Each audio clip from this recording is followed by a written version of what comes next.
Mmm. Hey, it's Kayla Ebby. I am heading to Chipotle to record an Educator Shout Out interview with former student and high school graduate Anant. He was in my first year's 8th grade class. Hey y'all, it's Kayla Ebby with the Educator Chipotle Challenge. Today is day 327. I have former student, and once you're my student, you're always my student, doing an Educator Shout Out interview. Who are you? Where did you go to school? What's your story? My name's Anant. I just graduated from Vinci, and I will be attending UC Davis in the fall. Awesome. Thank you so much, Anant, for being part of this. Of course. And UC Davis, you got a good one coming. Anant, what do you plan to study at UC Davis? I will be majoring in managerial economics, and I'm thinking about picking up a minor in either computer science or accounting. Awesome.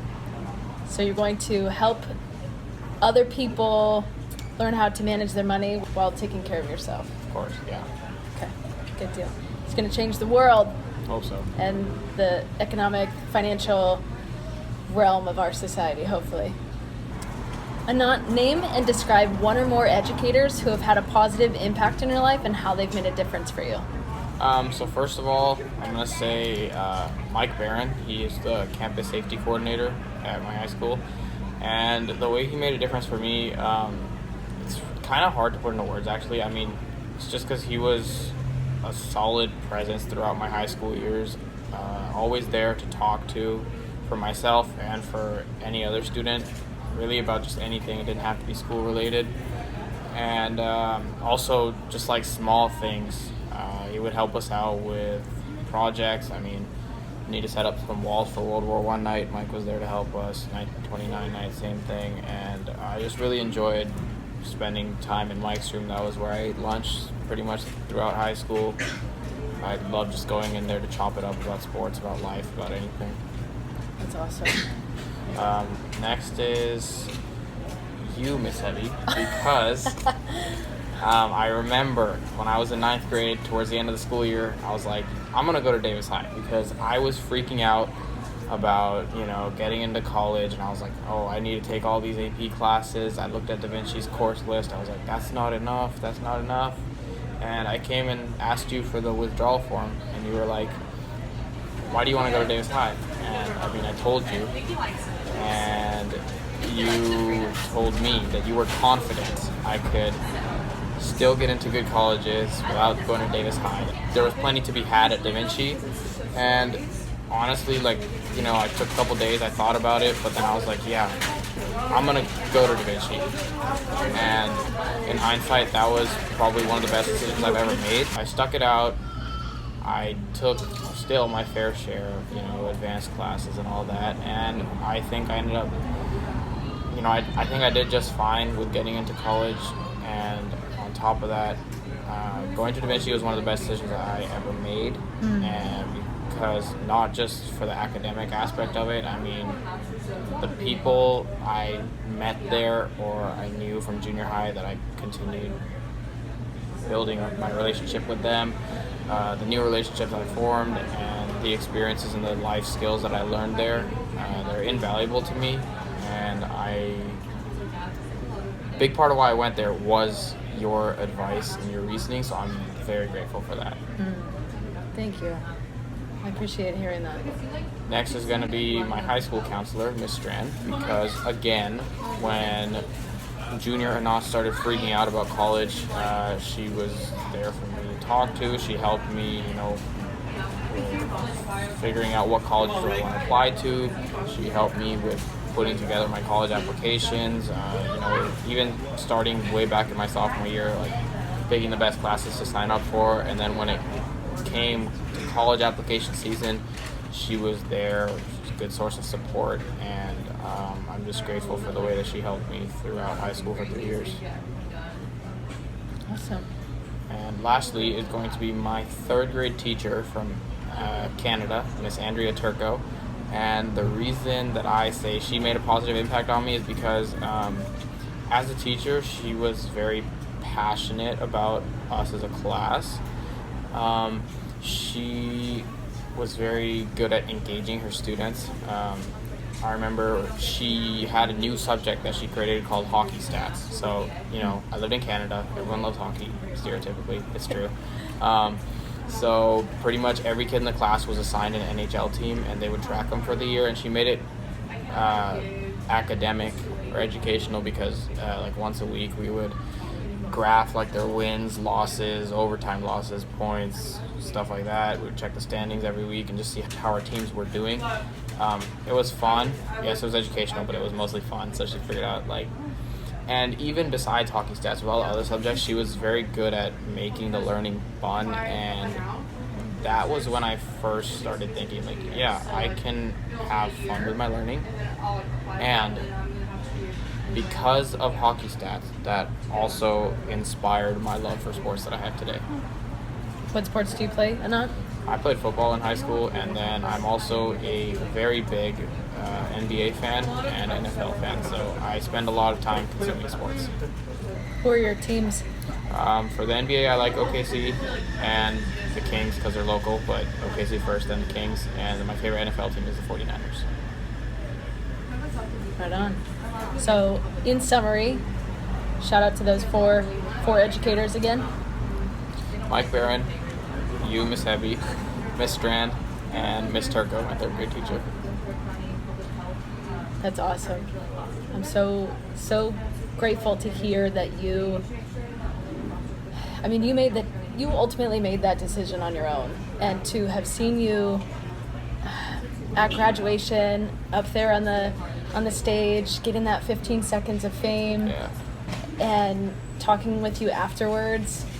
And I think a couple days later, before we decided we're absolutely going to do this interview, it's like, yeah, this story that you're telling, and you being part of my first 8th grade class at Da Vinci, you're part of the why that I love being a school counselor so much. And you've chosen your path, Da Vinci to UC Davis. I am excited to see what you are going to do, and maybe I'll call on you at some point when I'm ready to invest or do something financially that you're skilled at. Maybe I'll give you a call, or I'll send a referral your way. I'm glad to hear that. And thinking back to 8th grade, that was a while ago. But yeah, I'm glad that I was part of your first 8th grade class at Da Vinci. Yeah. Speaking about Da Vinci and just how you went from, you started in 7th grade, right? I wasn't there the first year, but you've gone 7 through 12, and at the midway point of your Da Vinci career, you considered moving away, but then you chose to continue down the Da Vinci path. What, besides those relationships, helped you remain there? We were talking before the interview started about some other bigger things that have happened during the course of your presence there. Yeah, I would just say a lot of the teachers at Da Vinci, they're a big part of it, because so many engaging teachers that, they make you interested in what you're learning. I know every teacher tries their best to do that, but the ones at Da Vinci, they're pretty good at it. So there's that. On top of that, I really like the small community. Pretty much everyone knows everyone. I like that. People at Da Vinci are very uplifting. They help each other out, and it's started to expand. It's gotten a lot better since I was there. My biggest knock on it in 9th grade when I was thinking about leaving was there's not enough AP honors classes. Well, they've added so many since I first got there, and I know they're adding more of them this upcoming year and beyond. The Measure M funding that got approved, I'm very glad to see that, because I feel like that's really going to help Da Vinci take the next step in bettering itself even more. All these wonderful things that happened at Da Vinci, all the great education I got was in facilities that, they weren't terrible, but I feel like they were, it's on the campus that used to be an elementary school, and right now it still looks like an elementary school. So now as they move towards adding a gym, they're moving towards adding a student parking lot, actual science labs. I feel like that's just going to make Da Vinci even better for the grades that are going to come after me. And I'm excited to see that. Can you just note what it is now, grade levels, and what it will be? So right now, the junior high is 7, 8, 9, and the senior high is 10, 11, 12. But they are moving the freshmen there to the high school in the near future, so it'll be 9 through 12 in the high school. And I really think that's a positive, because I just remember in 9th grade, one of my biggest wants was like, wow, I wish I was at a high school that had the resources of a high school, because, nothing against a junior high, but just the resources of a high school cannot be compared to a junior high. Sure. It's a fact of the program and the different levels and appropriateness of those things, for sure. Yeah, those are definitely exciting things to know are coming in Da Vinci's future. Anant, from your perspective as a student, what resources are necessary to have at school that support students' mental, social, emotional health and well-being? In my opinion, the biggest thing is the access to counseling services that are accessible at any time throughout the school day, and on top of that, counselors that, because I know at some bigger high schools you have like one counselor has 400 or 500 kids, to the point where they can that's a lot of kids, so they can't really get to know every single one as personally. So on top of that, counselors that enough counselors to the point where the counselor to student ratio is low enough to where the counselors can really know who the students are personally, so that they can better help support them. So for me in high school, at a small high school, I had a counselor who knew me very well, and that was very helpful, because whenever I would have questions for her, she could give me an answer that was suited to me personally and my needs and who I was, and similarly for my classmates, that was there for them too. So I think that was immensely helpful to me, and I think that's important to have at schools for kids. Did you do some research on like some of that language? It was as if you were talking to people that create policies to help make sure that student to counselor ratios are at a level that we can adequately serve our students, because I mean, you hit the nail on the head. That's great to hear. Do you have any suggestions or recommendations for how I at the junior high level or folks at the high school level can improve our access or the way that we serve students? I'm gonna have to put some thought into that. I know at the junior high you are the only counselor, and I think the junior high and the senior high have just about as many kids. So I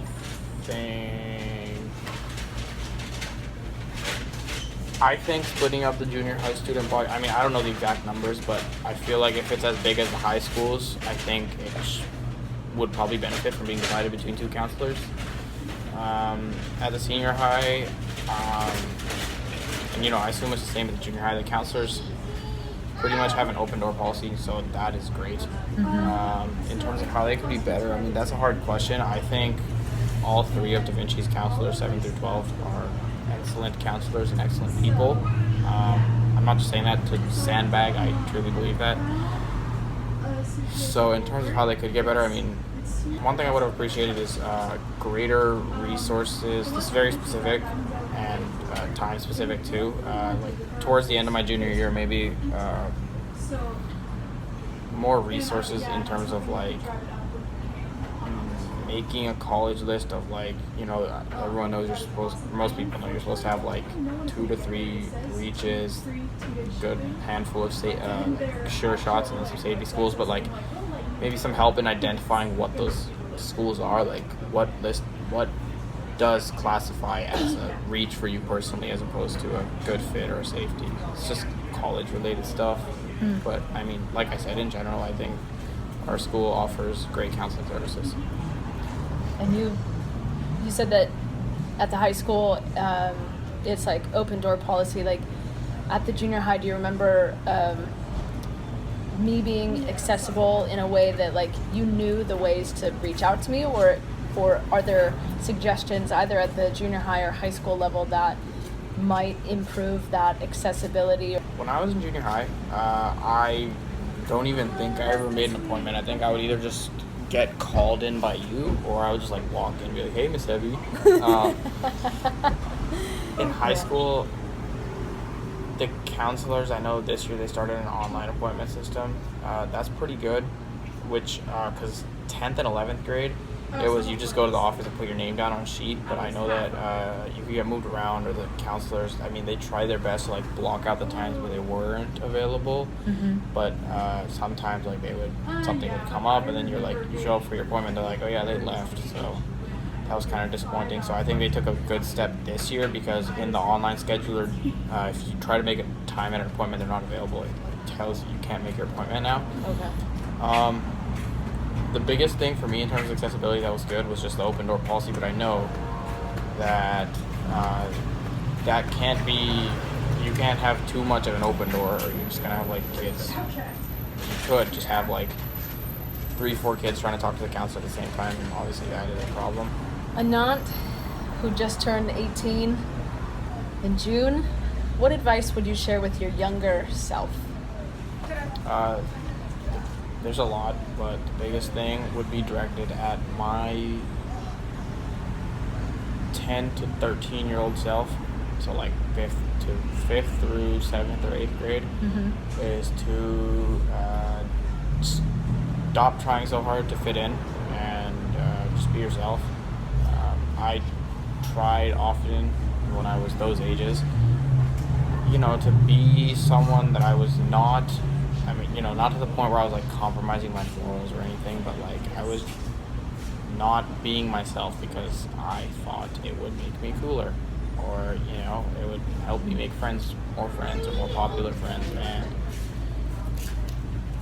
yeah, I feel like I was just trying way too hard to fit in, and then that would stress me out about like social dynamics, which pretty much every kid that age goes through, but I feel more so than I needed to. And once I came to the realization that I need to stop doing that, which was that began in 9th grade, but like midway through 10th grade, I had realized that like I don't need to do this. I can just be myself. Once I reached that point, I was a lot happier with myself. My self-esteem improved, my self-image improved, and I still had plenty of great friends, and I was happy with where I was at socially. So all those years of like trying super hard to fit in just created unnecessary anxiety, unhappiness, and self-critique for me. That would be the biggest thing. Thank you for sharing that. When you say be yourself, we hear that often. How have you been able to do that? Like, is there any specific things that you've done differently to be more authentic to who you are? I don't know about specifics. It's really just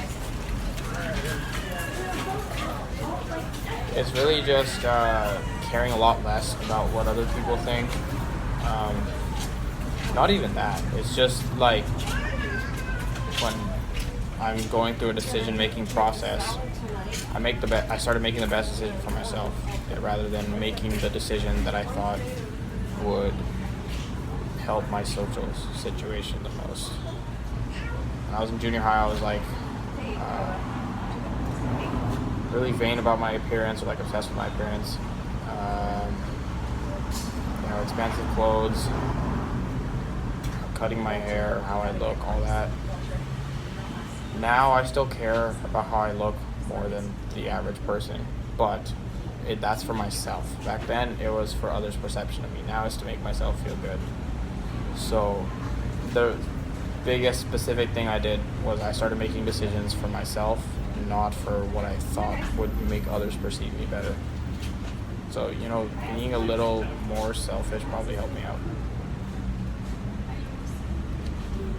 Yeah, and I mean, some may consider it selfish. Others may like see it as self-care. That's like you being able to recognize that this behavior or this mindset was causing you to feel this way and that way, and was not entirely feeling true to yourself, feeling happy, and to kind of change your mindset a little bit on where your priorities were, and in order to be a good friend, or in order to be kind of where you're at, where you want to be in life, you've got to make the decisions on your behalf, for first and foremost. So good for you. Do you feel like you're behaving in a selfish manner, or like that that has allowed you to kind of open up more to relationships that you have with people, and that you are demonstrating a more Anant way of being than you may have been in ages 10 through 13? Yeah, I think the last thing you said is definitely true, because now these friends that I had throughout high school, they were my friends because they were friends with me for who I actually am. Kind of trying to be someone that I'm not. It got tiring, it gets exhausting, and I think you're right, being true to myself. I mean, yeah, I could look at it as I was being selfish, but I mean, it was more like self-betterment, and I don't really think that's selfish. Sure, yeah, I would agree with that, but whether I agreed with it or not, that's part of like the growth, not caring as much, or like you still care about what other people perceive, and I don't know that we ever as humans are able to fully get rid of that, like we're trying to get rid of these flies on our face, but to feel good within yourself, I think that is the number one way of being able to interact with the world in a way that you feel happy, that you feel healthy, that you feel like you're living your best life, Yeah. And also, I think, I kind of already said this, but like the way I cared about other people's perceptions back then to now has changed, because now it's like at a normal level. Back then it was just like, I don't know where I was going with this. I lost my train of thought, but back then it was like, what can I do to make other people think better of me, to boost myself up on the social ladder? And now it's just like, what other people think of me is still important, but it's not more important than like what I think of me or how happy I am in my own skin. Yeah, I think that last part is a key thing. That's great. I'm glad that you have made it there, Anant. Yeah, me too. Anant, is there anything else that you'd like to share with educators or students watching? Educators, just know that I appreciate you. Educators, teachers, counselors, support staff, all educators, they play a very important role in shaping children to be the next leaders of society. I know that sounds cliche, it's been said before, but I think the jobs that they do are extremely important and sometimes go underappreciated. So to that end, students, just appreciate your educators, know how important what they do for you is. I just know that me personally, all of my teachers, counselors, support staff, other educators that I've had from preschool up until now, it's 14 years of education. I appreciate each and every single one of them. And again, although this sounds cliche, it's true. I do believe that they had a role in shaping me to be who I am now, and I've learned some invaluable, priceless things from them. I appreciate you too, Anant. You're a great human. You've been a great student. I didn't pay him to say any of these things, I promise. He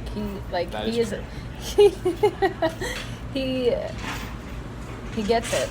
He understands. And I think you have understood kind of the world around you and how you engage with it, even when you were in those times in junior high where you spoke about caring about how you interacted with people to a level that, you know, didn't feel quite authentic to you. But I have definitely seen you grow over the years that I had you in junior high, and to now be able to kind of reflect back on that and where you're at right now after graduating.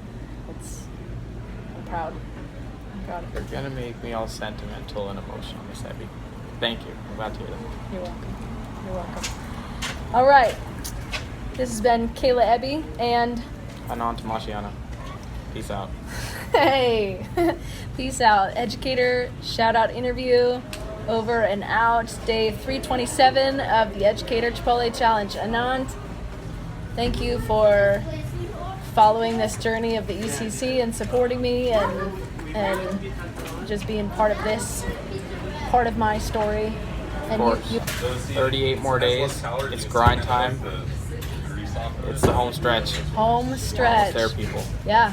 Trying to eat Chipotle once a day for a year.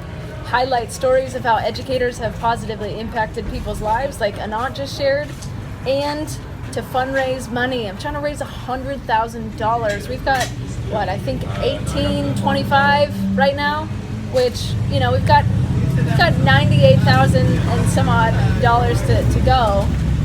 No matter how much I raise, I believe that all across the nation, people in education, not in education, are uniting to achieve the same goal. And it's going to be a never-ending, I think, endeavor to show educators that they're appreciated through these types of relationships, these types of stories, but also compensating them to a point where they can live healthy lives and support themselves and their families, and to support mental health services. That's the other component of the ECC fundraiser, to increase and improve the access to school-based mental health services in Davis. So I know that is a conversation. Those areas are important across the nation. So I'm excited to see where those conversations and that action